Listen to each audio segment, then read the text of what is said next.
नमस्ते, मैं डॉक्टर अंजू अग्रवाल आपके समक्ष पुनः प्रस्तुत हूँ। पिछले व्याख्यान में हम सच्चिदानंद हीरानंद वात्स्यायन अज्ञे की कविता यह दीप अकेला के व्याख्यान कर रहे थे। उसी व्याख्यान को आगे बढ़ाते हैं। यह मधु है स्वयं काल की मोना का युग संचय, यह गोरस जीवन कामधेनु का अमृत पूत पेय, यह अंकुर फोड़ धरा को रवि को तकना निर्भय, यह प्रकृत स्वयंभू ब्रह्मा अयुत, इसको भी शक्ति को दे दो। यह दीप अकेला स्नेह भरा है गर्भ भरा मद माता, पर इसको भी पंक्ति को दे दो। जैसा कि हमने पूर्व व्याख्यान में भी देखा था कि यह दीप अकेला कविता के आधार पर कुछ समीक्षकों ने आज्ञे पर व्यक्तिवादी होने का आरोप लगाया था, लेकिन वास्तव में देखते हैं हम इस कविता में, अगर आदि से अंत तक हम पूरी पढ़ रहे हैं, पिछले व्याख्यान में भी देखा था कि आज्ञे पर ये व्यक्तिवादी चेतना का जो आरोप लगाया है ये इस कविता के माध्यम से प्रमाणित नहीं हो रहा, क्योंकि इन्होंने व्यक्ति को महत्वपूर्ण बताया है, उसके महत्वपूर्ण को भी महत्वपूर्ण अस्तित्व को महत्वपूर्ण बताया है, लेकिन आखिर में वो बोलते हैं कि व्यक्ति का ये अस्तित्व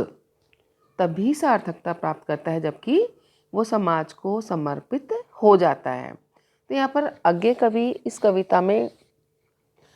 व्यक्ति की विशिष्टता को विशिष्ट बना रहे हैं, उसकी विशिष्टता को मानते हैं, लेकिन वो उसको समाज के साथ मिलकर के ही सार्थक बता रहे हैं, सुरक्षित बता रहे हैं। तो यहाँ व्यक्ति के विशिष्ट व्यक्तित्व की बात तो कवि आगे करते हैं, लेकिन साथ ही वो उसको समाज के प्रति भी कर्तव्यशाली बना रहे हैं, या कह सकते हैं समाज के प्रति उसका जो दायित्व है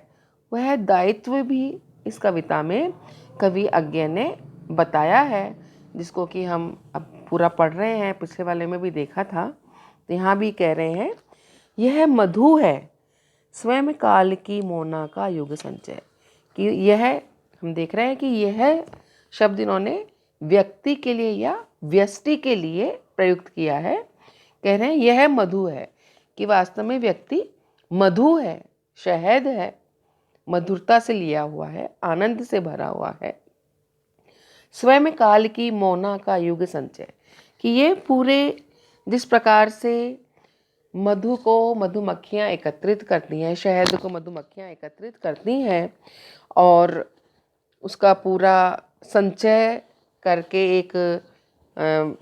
गुच्छा बनाती हैं या शहद का छाता बनाती हैं, वैसे ही व्यक्ति जो है वह भी अपने संपूर्ण गुणों को एकत्रित करता है मधुरता से। युगों का उसके जो गुण है वो वाकई में युगों से संचित है, अनुभव जो है वो युगों से संचित किए हुए अनुभव हैं। यह गोरस जीवन कामधेनु का अमृत पूत पेय, और यह व्यक्ति जो है गौ के रस के समान, गौ रस के समान है, और ये जीवन कामधेनु का अमृत पूत पेय। वास्तव में जिस प्रकार से कामधेनु गाय इच्छाओं की पूर्ति करने वाली, समस्त इच्छाओं की पूर्ति करने वाली देवताओं की गाय थी, ऐसे ही मनुष्य के ये गुण भी समस्त समाज का की जो भी आवश्यकताएं हैं उन समस्त आवश्यकताओं के लिए कई आविष्कार करता है, कई अन्वेषण करता है, अपने गुणों से समाज की समस्त आवश्यकताओं को और इच्छाओं को पूरा करता है। तो वास्तव में यह कामधेनु के समान समस्त सामाजिक आवश्यकताओं की पूर्ति करने वाले गोरस जैसी अपनी विशेषताएं और गुण लिए हुए हैं। यह जैसे कामधेनु का दूध अमृत तुल्य है, वैसे ही मनुष्य की क्षमताएं, उसकी विशेषताएं भी समाज के लिए, समाज की आवश्यकताओं को पूरा करने के लिए जीवनदायिनी है। यह अंकुर फोड़ धरा को रवि को तकता निर्भय, कि यह ऐसा अंकुर है जैसे अंकुर धरती को फोड़ करके रवि को भी, सूर्य को भी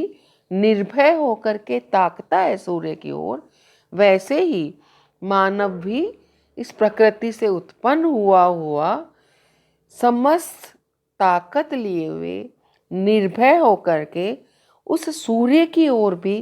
ताकने जैसी क्षमताएं लेकर के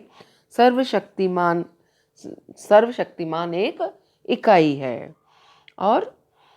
यह प्रकृत स्वयंभू ब्रह्मा अयुत, इसको भी शक्ति को दे दो, कि यह वास्तव में सर्वशक्तिमान है, प्राकृतिक रूप से ही है, शक्तिमान है, प्रकृति से ही उत्पन्न हुआ है, यह स्वयंभू है, यह परब्रह्म है, यह सर्वशक्तिमान है, अयुत है। ऐसे अयुत किसको कहते हैं? 10,000 की संख्या या इन सब से अलग कोई चीज़ जो असंबंधित चीज़ होती है, कि संसार से, इस समाज से अलग होते हुए भी ये अपने आप में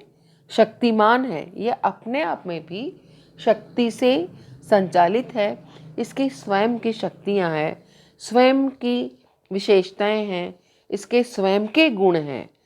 लेकिन फिर भी इतना शक्तिशाली व्यक्ति जो है, यह अकेला ना रह करके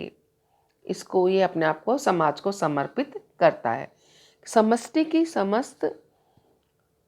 यह कह सकते, व्यष्टि अपने आप को समष्टि में तिरोहित कर देती है। व्यष्टि की स्वयं में सारी विशेषताएं हैं, वह अपने आप में शक्तिमान है, ब्रह्म की शक्तियाँ लिए हुए है, प्रकृति की संपूर्ण शक्तियाँ लिए हुए है। ऐसा लघु मानव जो स्वयं शक्तिमान है, लेकिन फिर भी इसको समाज को समर्पित कर दो, क्योंकि समाज समस्त व्यष्टि से मिलकर के ही यह समष्टि बनती है। समाज के लिए इस शक्ति की आवश्यकता है। अतः इस शक्ति को समाज के उपयोगिता के लिए, उसको आगे बढ़ाने के लिए, उसको प्रकाशित करने के लिए इस दिए रूपी व्यष्टि को, दिए रूपी व्यक्ति को, इस समष्टि को, इस समाज को दे दो, इसको एक पंक्ति दे दो, एक कतार दे दो। ये अपने आप में यहाँ पर हम देख रहे हैं कि कवि अज्ञेय व्यक्ति की विशेषताओं को बता रहे हैं, उसके अस्तित्व को बता रहे हैं, लेकिन इस अस्तित्व को फिर भी वो समाज में एक स्थान देते हुए समाज के लिए महत्वपूर्ण बता रहे हैं। एक तरीके से कह सकते हैं, समाज को नकार नहीं रहे हैं, व्यष्टि को बहुत शक्तिशाली बताते हुए समाज में एक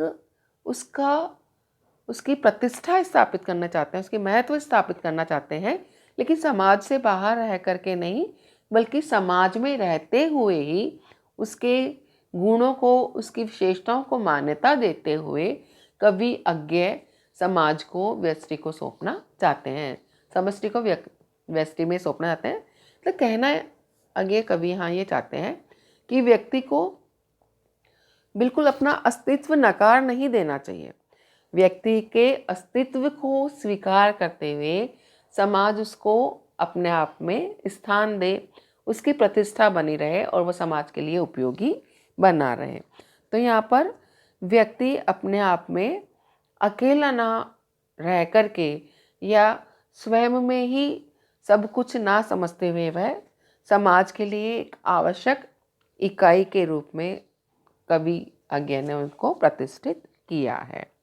तो व्यष्टि समष्टि के लिए, समष्टि व्यष्टि के लिए हम इस तरीके के नियम को